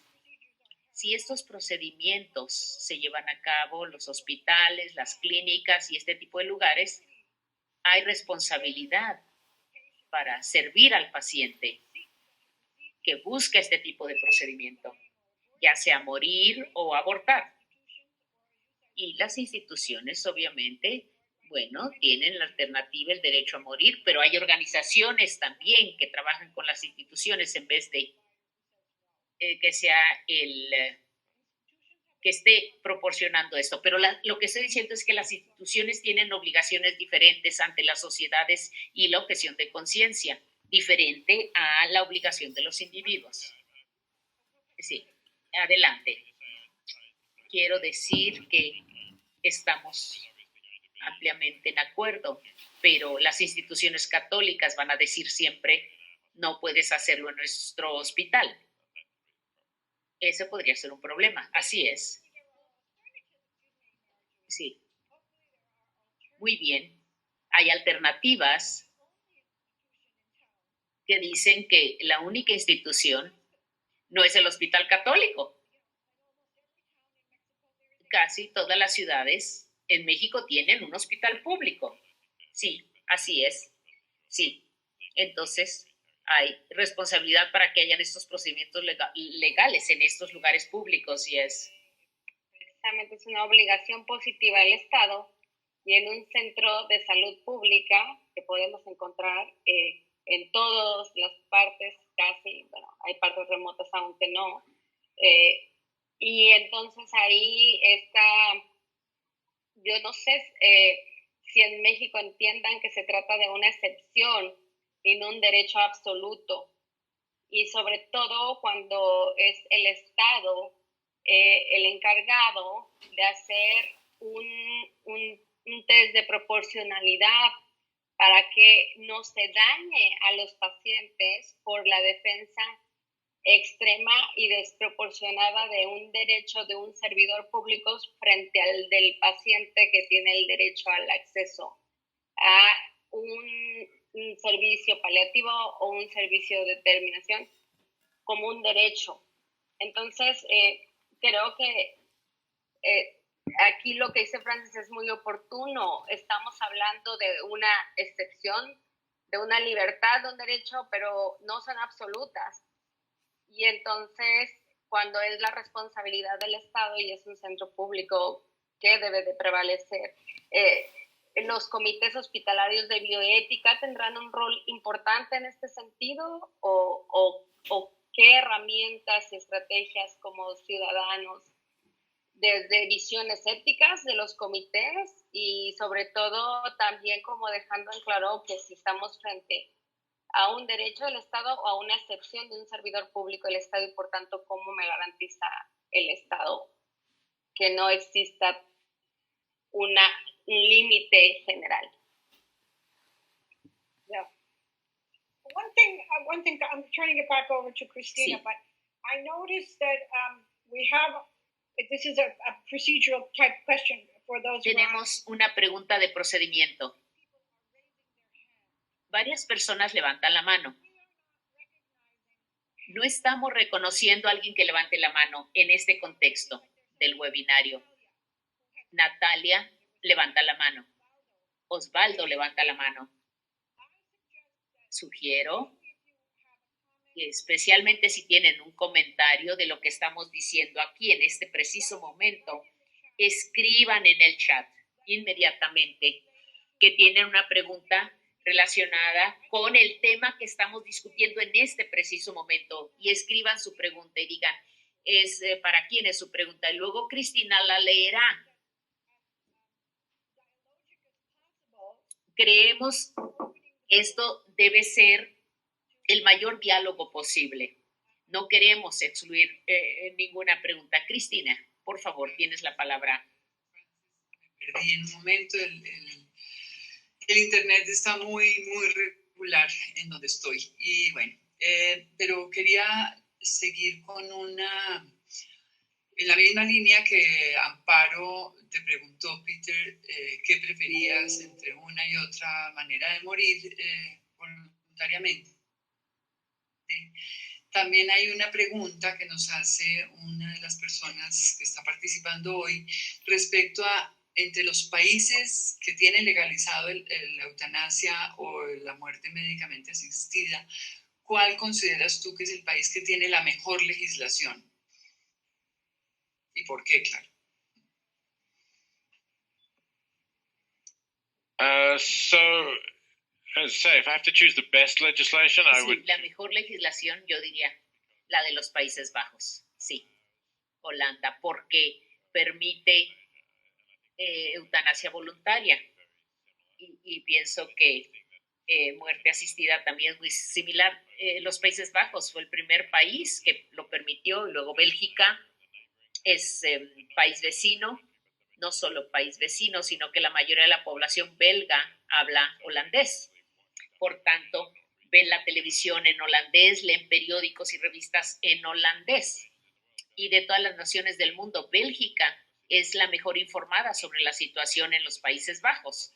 Y ellos decidieron, bueno, después de algunos años, queremos la misma legislación en nuestro país. Yo pienso que es la mejor legislación, así es como la veo, pero como dije hace unos minutos, hay que ser políticamente pragmático y si, bueno, tenemos éxito con el tipo de legislación que Oregón tiene y que California tiene también en Estados Unidos, aquí en Australia tenemos algo similar pero ligeramente diferente como legislación y esto ya pues se está diseminando, se está propagando. Victoria fue el primer estado, luego la parte occidental también y luego Queensland, entonces casi la mitad de los estados australianos. Y Nueva Zelanda recientemente también hizo un referéndum y votó a favor de la muerte con asistencia médica. Entonces Nueva Zelanda ya se está uniendo a países con legislación similar como en Australia o los Países Bajos. Entonces, lo que más se está aceptando, digamos, por parte de los políticos y el público. Por tanto, si es así, yo estoy también preparado a aceptarlo. Preguntas que se han hecho desde la vez pasada y se están repitiendo hoy sobre tu opinión sobre la posición de la Asociación Médica Internacional respecto a la eutanasia. Si conoces esa posición y cuál es tu opinión sobre ese posicionamiento que tuvo la Asociación Médica Internacional. So my understanding is that the World Medical Association Entiendo que esta asociación internacional favorece la eutanasia. Varias asociaciones, se oponen, quiero decir. Las asociaciones médicas tienden a ser muy conservadoras. No sé exactamente por qué. Las personas que las administran quizá tengan una posición más conservadora médicamente hablando, entonces se oponen. Claro, se oponen. Pienso que, bueno, sí, en Australia tenemos doctores conservadores que son miembros de esa asociación, pero no siempre, ¿eh? Por ejemplo, la Asociación Médica Holandesa ha tenido un papel importante en relación con la redacción de los lineamientos de lo que sucedió en los Países Bajos. Obviamente, sí, estoy actualizado. Sí, efectivamente están en efecto el criterio de la Comisión Española de Bioética, que también emitió un criterio en contra. Y hay también preguntas en toda formación de los médicos, y esta pregunta no sería solamente para Peter, sino si alguna de ustedes tres tiene opiniones o reflexiones de cómo formar a los médicos. Hay quien dice ahora que el juramento hipocrático podría ser una de las barreras que hace que los médicos se opongan a la eutanasia, así como al aborto, etcétera. Es decir, ¿qué podríamos decir respecto a la formación de los médicos? Porque efectivamente pues, son una parte de este escenario al que necesitamos de este lado. Absolutely, we need them. Por supuesto que necesitamos a los doctores. Ciertamente, ellos en sus años educativos no reciben la capacitación para proporcionar asistencia en la muerte, quizás solamente atención o cuidado paliativo, pero cuando se aprobó la legislación en Victoria hubo un periodo, pienso que como de un año después de que se aprobó la legislación para que se implementara como ley, y ese periodo de un año se usó para capacitar a todos los profesionistas, doctores, enfermeras, personas que estarían dando esta orientación para asegurarse de que estuvieran bien capacitadas y que las personas entendieran cómo utilizar bien esta legislación. Y muchos doctores sí fueron capacitados en esto. Sí, esto no había existido cuando fueron a la escuela de medicina, pero sí se les dio esta capacitación. Bueno, pues no todos los doctores querrán hacerlo, ¿verdad? Pero hay que tratar de que haya un número suficiente de doctores para que cubran el país. Pienso que generalmente esto es posible. Pienso que muchos doctores que han tratado a pacientes que mueren, bueno, se han sentido muy impotentes, no pueden ayudar al paciente como ellos quisieran ayudarlo, y ellos, bueno, obviamente el paciente mismo le dice, hay algo que se puede hacer, y ellos mismos se hacen la pregunta, ¿qué hacer con pacientes con enfermedad terminal? Pero sí creo que muchos de los doctores reconocen que tienen un deber ante el paciente de actuar en el mejor interés del paciente, y entonces esto obviamente tiene que ver con poder asistir al paciente en su muerte, si es lo que el paciente quiere, por supuesto. Sí, yo pienso que hay otros elementos en la capacitación que son importantes. En casi todos los casos, para los doctores, en relación con asuntos controversiales, cuestiones que dicen los doctores, yo no quiero hacer esto, yo ni siquiera quiero estar cerca de este proceso, dicen ellos. Y pienso que, en primer lugar, si hubieran tenido experiencia con personas que están agonizando, que se están muriendo, esas son las experiencias que los hacen cambiar de parecer. mucho más que si nunca han estado cerca con ese aspecto de la vida. No todos los doctores tratan a pacientes con enfermedad terminal. Otra cosa que funciona, México, por ejemplo, sí tiene comités hospitalarios y muchos de estos comités no enfrentan controversias, ni siquiera las discuten, pero pienso que con una mejor capacitación en los comités de ética, esto es algo muy importante. Y para tener este tipo de capacitación, pienso que es algo, sí, que tiene que ver con enseñarle a las personas las reglas, les puedes dar argumentos de ambos lados de la moneda, pero es siempre estar hablándoles. Pero si les das un caso difícil para decidir, sí, ¿qué harías como doctor? Eso se puede hacer en sesiones, en talleres. ¿Qué harías como doctor bajo esta solicitud de tu paciente, en esta condición del paciente? Les haces preguntas, como un profesor le hace pregunta, ¿qué harías? Empiezas entonces a mover a las personas, empiezan a pensar de cosas y no a reaccionar ante las cosas, pero esto es en un contexto tipo taller. ¿En México hay algo que se esté haciendo, que se planee hacer? Bueno, y yo lo que también me remito otra vez a la encuesta, que es curioso, pero la gente joven estaba más a favor que la gente vieja, o más grande o mayor. Entonces yo considero que las nuevas generaciones, incluso las nuevas generaciones de los doctores, tienen una posición diferente, ¿no?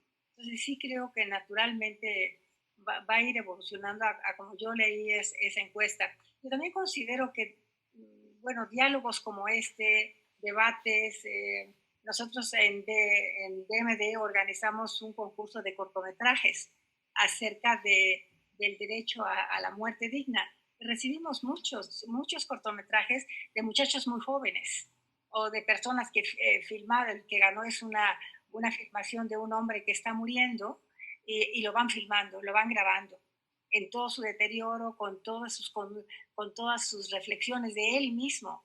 Él accedió a eso hasta finalmente, como decía Peter, consideraba que en el momento que ya no pudiera ir al mar, que es lo que le gustaba ir caminando, él ya no quería vivir. No tenía dolor, pero si no era autosuficiente para ir al mar, ya no quería.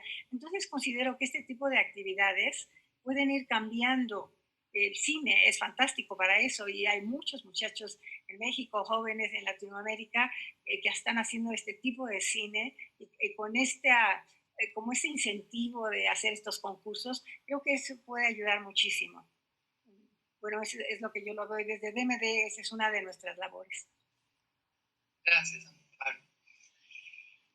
Hay una pregunta. Y en ese sentido, Amparo, ¿crees que DMD podría de alguna manera incentivar a que las y los miembros de comités hospitalarios de bioética en realidad se atrevan a discutir y resolver estos, como los llamó Francis, hard cases, o sea, los casos difíciles?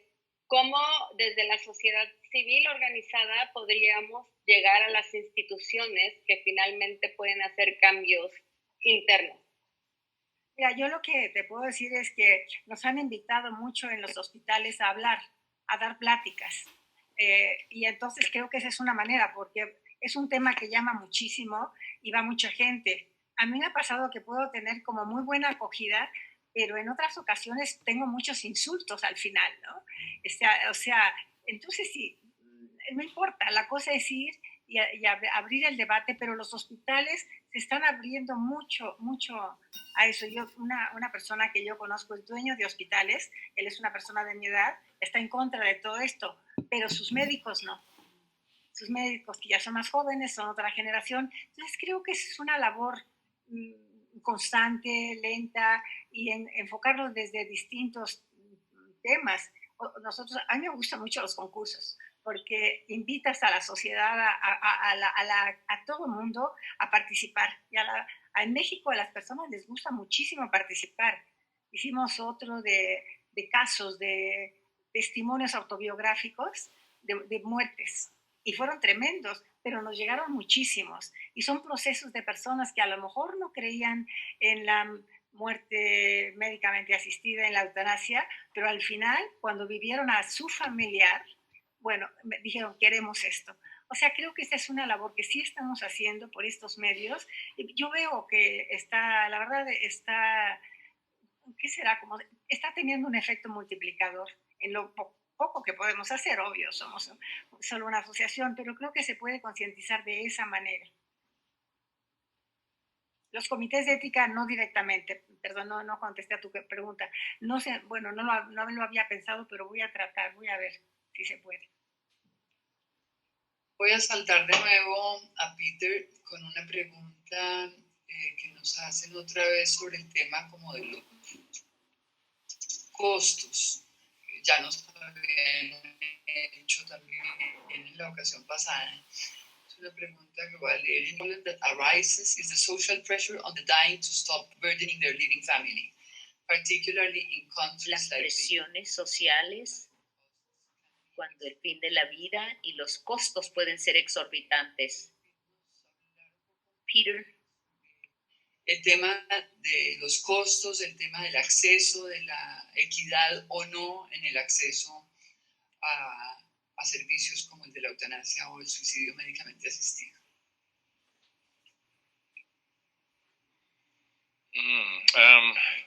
Thanks for the question. Sí. I'm not really sure to what No estoy muy cierto hasta qué grado el costo de accesar muerte asistida está cubierto en Estados Unidos. Obviamente, Estados Unidos es un sistema de atención médica complicado. Las personas tienen seguros privados, usualmente, pero las personas son extremadamente pobres o más de 65 años de edad. Tienen derecho a atención médica gratuita en los programas Medicaid y Medicare. Entonces, las personas que quieren muerte asistida tienen más de 65 años usualmente. El costo médico, si no tienen asistencia médica, todo eso está cubierto, si no tienen asistencia médica, pero para serte honesto, no sé si Medicaid o Medicare da cobertura para muerte asistida, médicamente asistida, no sé, en Estados Unidos, pero en otros países donde sí hay sistema de atención médica universal, Australia, por ejemplo, los costos los cubre el Estado, el Reino Unido lo mismo, casi en todas las naciones industrializadas, con excepción de Estados Unidos, esto queda cubierto y entiendo que típicamente los costos de muerte asistida se ven como parte de la atención médica y están cubiertos como parte del servicio de salud del país. Es mi entendimiento de cómo funciona el sistema. Realmente no estoy totalmente actualizado en lo que sucede en los diferentes sistemas de salud del mundo. No puedo asegurarles al 100% de que lo que acabo de decir sea universalmente aplicable. O el suicidio, digamos que un correlativo inmediato tiene que ser que esté incluido en el sistema de salud, que esté cubierto por el sistema de salud. En Colombia eso es lo que sucede. En la prestación del procedimiento sin duda hace parte del plan obligatorio de salud. Lo que pasa es que las barreras para acceder al servicio pues siguen estando presentes y eso no lo podemos negar. Te preguntan, Peter, Rafael Galindo te está preguntando si existe, conoces de una asociación internacional a favor de la eutanasia. ¿Sí? Un movimiento internacional y exista una asociación en particular.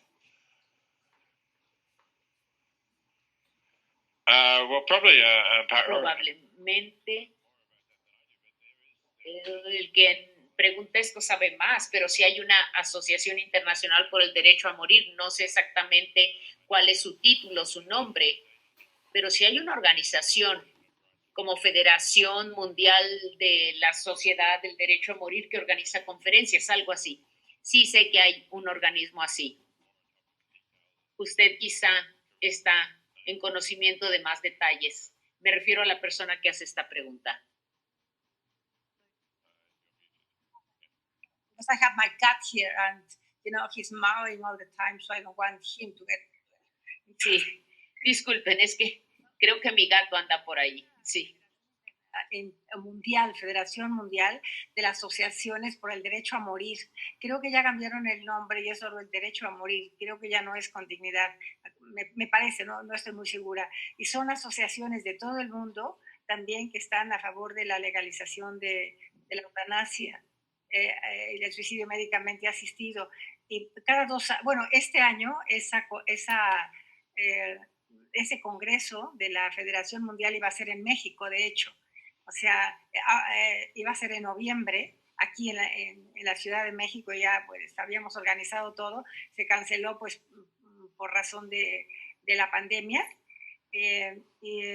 Posiblemente, a ver si el próximo año, que no estoy segura si se puede hacer, iremos nosotros, pero cada 2 años hay reuniones, van los distintos países que pertenecen a la asociación y sí dan conferencias, las otras organizaciones también tienen diversas actividades alrededor de la eutanasia voluntaria y la suben ellos a la red y, por ejemplo, con nuestros estos documentales chiquitos, están en inglés también, nosotros se los pasamos a ellos y todos los miembros de esa asociación pueden ver nuestro trabajo y nosotros a la vez podemos ver el trabajo de las demás asociaciones.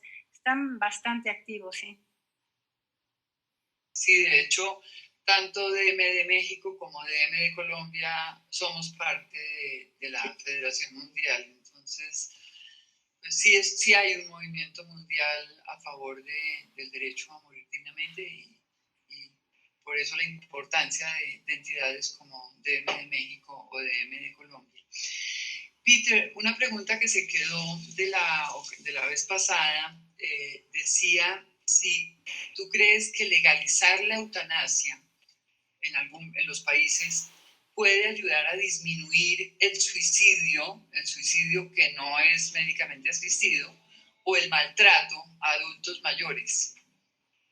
¿Qué opinas de esa pregunta?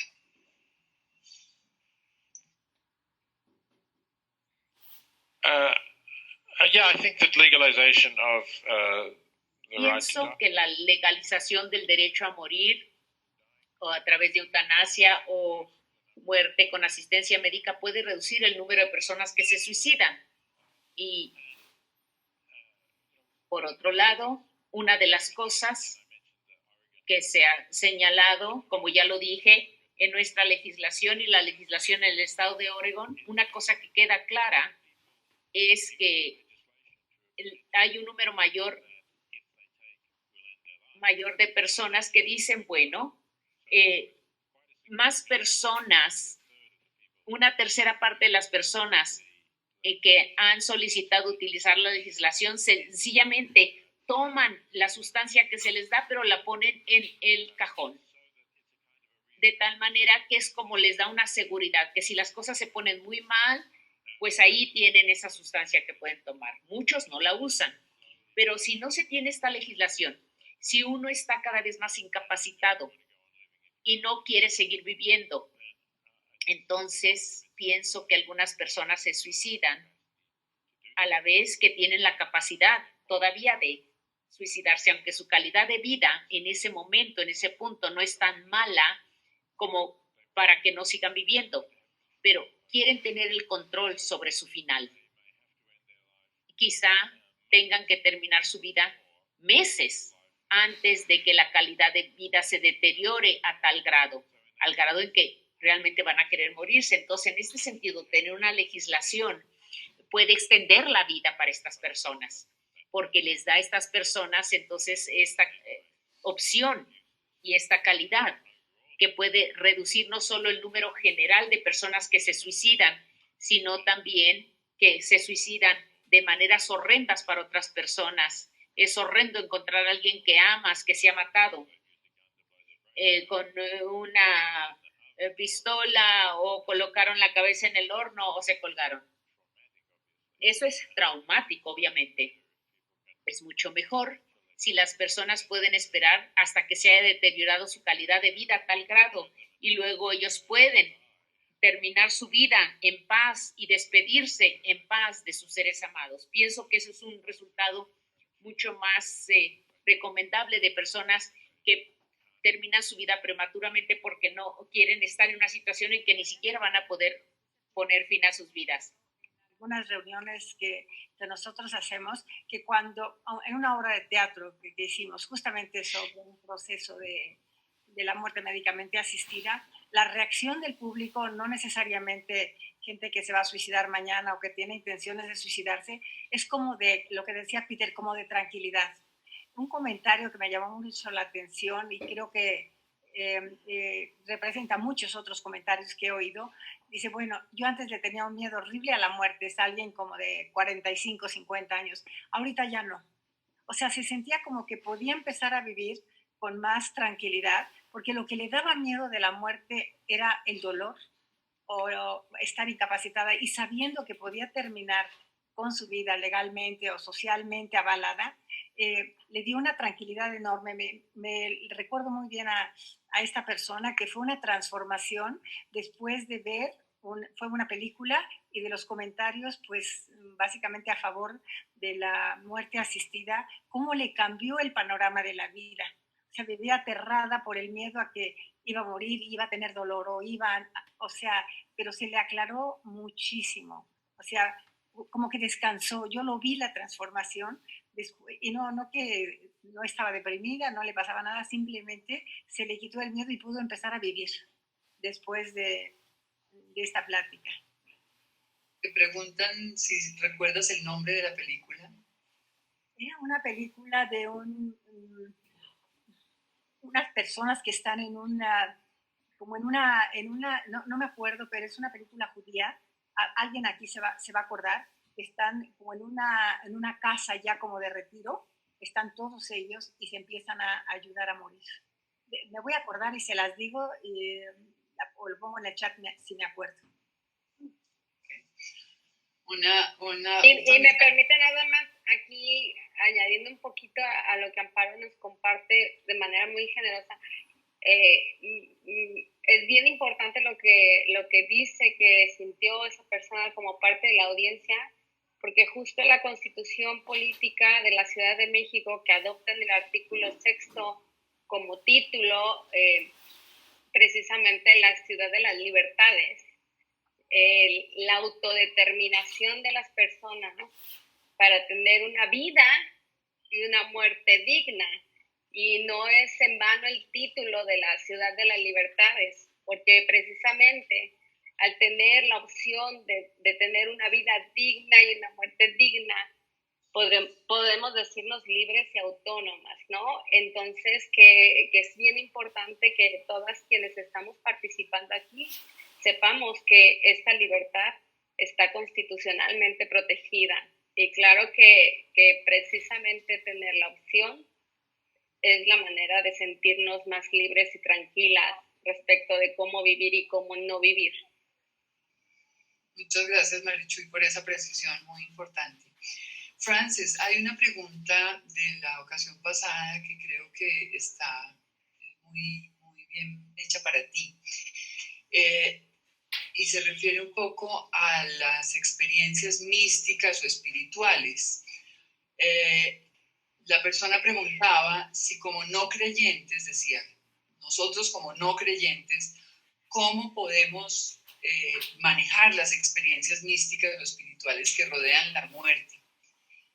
Porque pues quienes son católicos y católicas tienen sus propios ritos, pero quienes no somos creyentes nos quedamos un poco en el vacío, y creo que sería una bonita manera de empezar a cerrar este conversatorio de hoy si nos cuentas qué reflexiones tienes al respecto.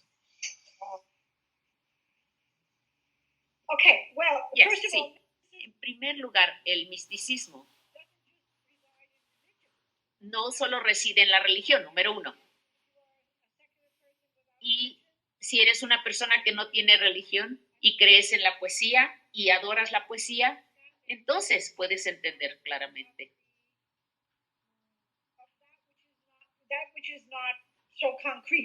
Aquello que no es tan concreto. Si lees literatura, también tienes este sentido y este entendimiento. Entonces no pienso que ninguno de nosotros esté tan lejos de un sentido de nuestro espíritu personal en el mundo. Y solo quisiera decir eso para empezar. Yo no haría una distinción tan amplia, pero sí debo decir que aquellos que somos seculares, yo me considero católica, que ellos que tenemos una vida más laica,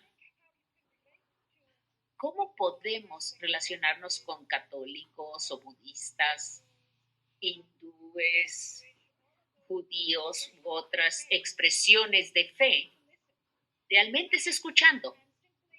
Sencillamente permitir que las personas tengan las creencias que tienen y las prácticas que tienen. Y sentirse uno cómodo acompañando a las personas en cosas que no son de uno, que no son nuestras, pero cuando se están muriendo, sí, quizá quieran esta compañía. Y si somos más bien un ser con compasión, con misericordia, y tenemos a alguien frente a nosotros con algo religioso que es importante para esta persona, bueno, ¿te perjudica acompañar a la persona? ¿Te lastima escuchar a la persona? Claro que no. Y pienso que pensar sobre la religión y la espiritualidad son algunas cosas muy importantes. Y quiero decir que mi propia experiencia en México, dado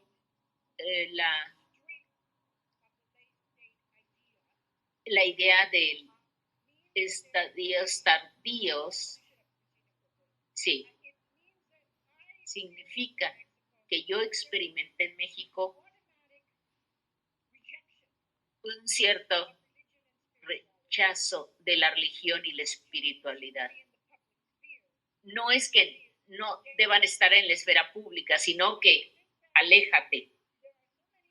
Pienso que hay tantas personas que sí quieren hacer cambios sobre cómo las personas piensan de estos asuntos o sobre estos asuntos, que tenemos que encontrar la manera de por lo menos conectarnos con lo que esas personas piensan, aunque uno no lo crea.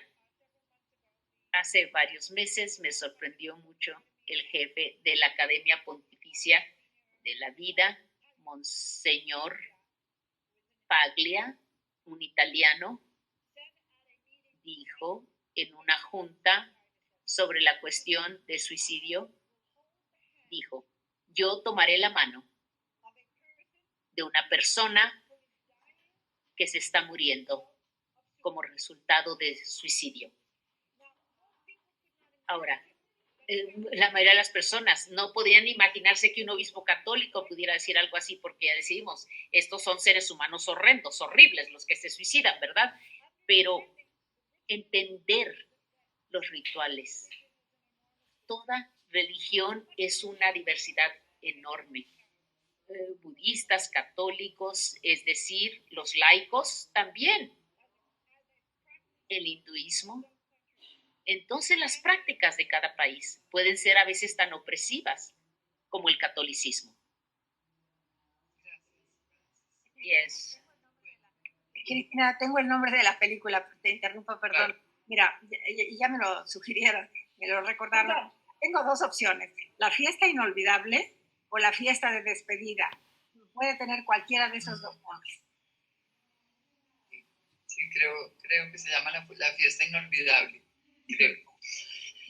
Bueno, yo creo que estamos ya cercanos a cerrar y me gustaría darte la palabra, Peter, para que nos hagas un cierre de esta conversación, especialmente para que introduzcas si hay cosas que has querido decir en estas dos oportunidades y no te las hemos preguntado, no ha habido nadie que se refiera a ellas y para ti sea como aquellas cosas que uno siempre quiere decir en un foro. Esta es tu oportunidad, Peter.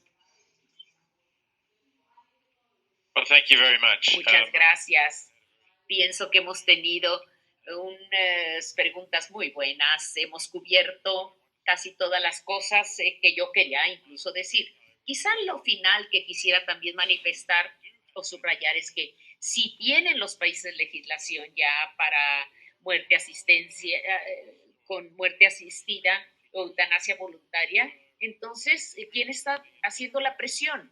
Esta es una aprobación de la sociedad que está diciendo, para aquellos que lo quieren, lo pueden usar, Los que no lo quieren, obviamente, no tienen que escogerlo o usarlo.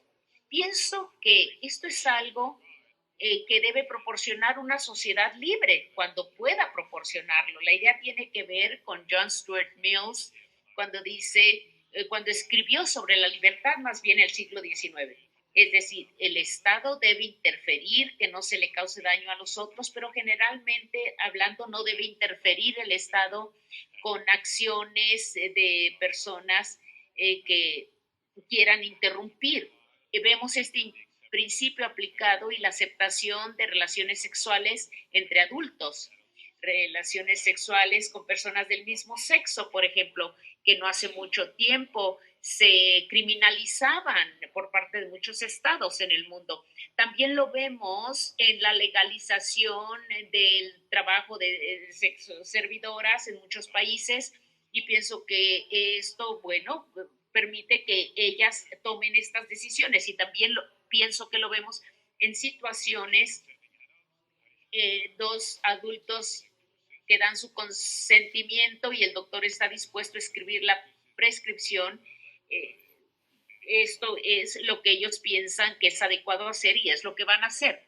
Entonces podemos decir, bueno, yo no quiero la eutanasia, es algo malo.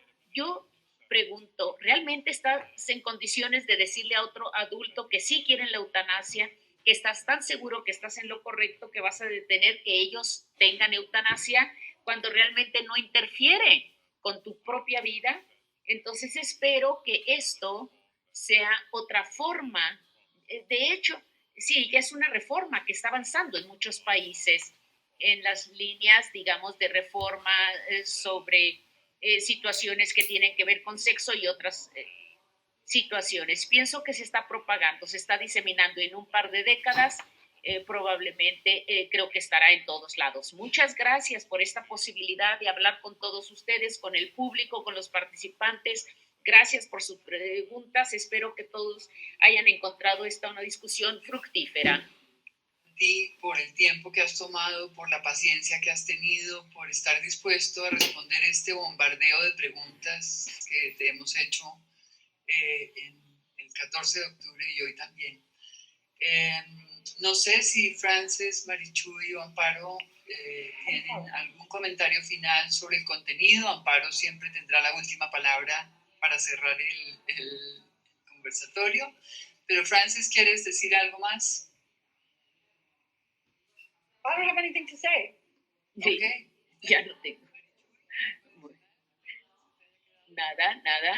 Creo que la última pregunta que quería formularle a Peter, pero yo creo que no fui clara, no fui muy buena preguntando como me ha enseñado y me sigue enseñando Frances. Pero justo en esta excepción de la conciencia del profesional de la salud que trabaja para el Estado, debería de haber un registro público de objetores para garantizar esa excepción en igualdad de condiciones para los ciudadanos. Es decir, me parece no tenerlo y garantizar esa excepción me parece una carga desproporcionada para las y los individuos. ¿Tú qué opinas?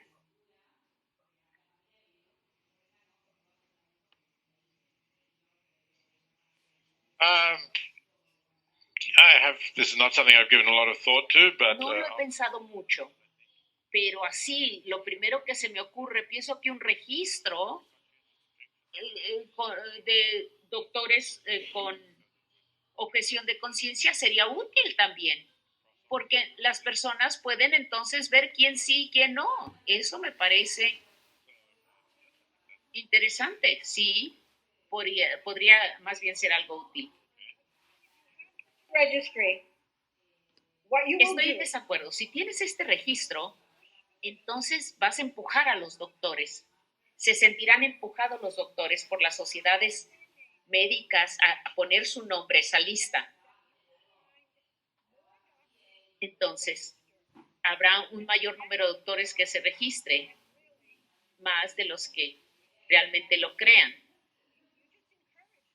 Estás entonces fomentando que no haya participación. Yo creo que debemos alentar a los doctores a proporcionar y encontrar maneras de que lo hagan en vez de que se registren. En Estados Unidos no tenemos registro para la objeción de conciencia. Tenemos 33,000 obstetras ginecólogos y solo 1,300 hacen abortos. Nadie los ha registrado en ningún registro de nada y no hubiera hecho ninguna diferencia en realidad, ninguna diferencia. Hay que trabajar con los que no están haciendo el aborto, muchos de los cuales lo harán.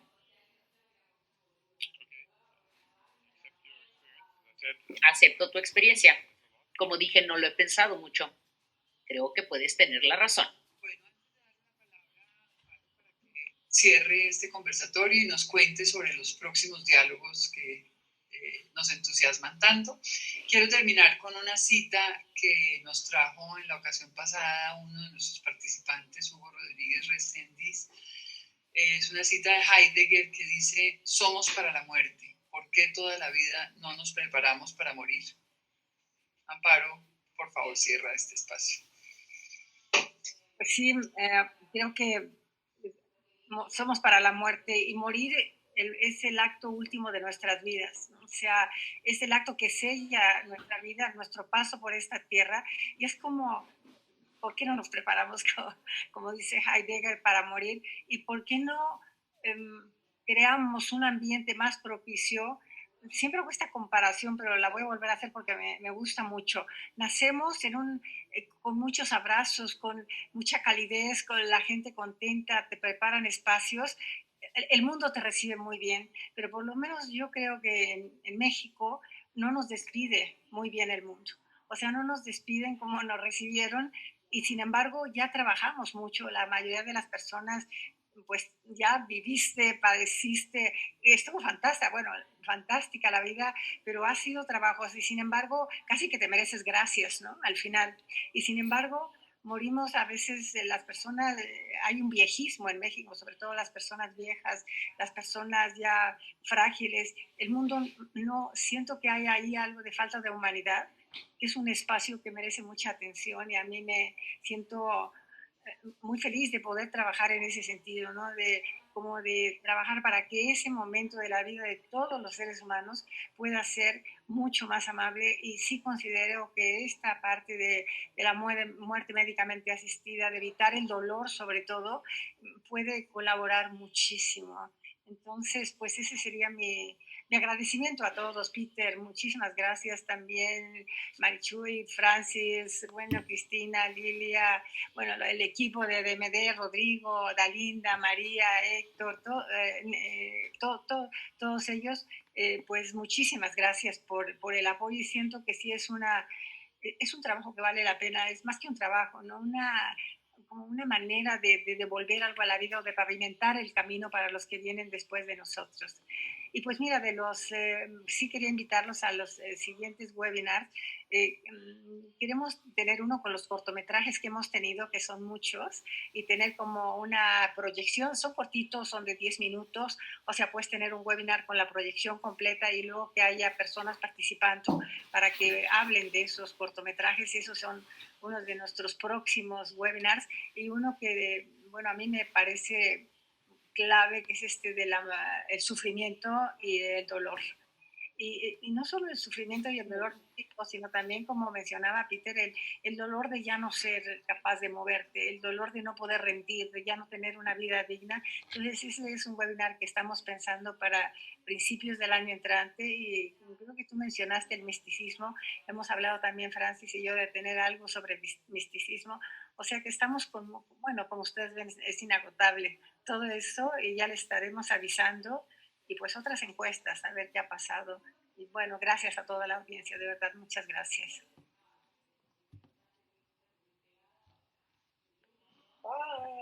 Muchas gracias. Gracias, Peter. Gracias, Amparo, Cristina. Gracias a todos y todas. Al equipazo de DMD. Gracias, Marichuy. Espero vernos pronto otra vez, Cristina. Cuídense mucho. Así sea. Chao.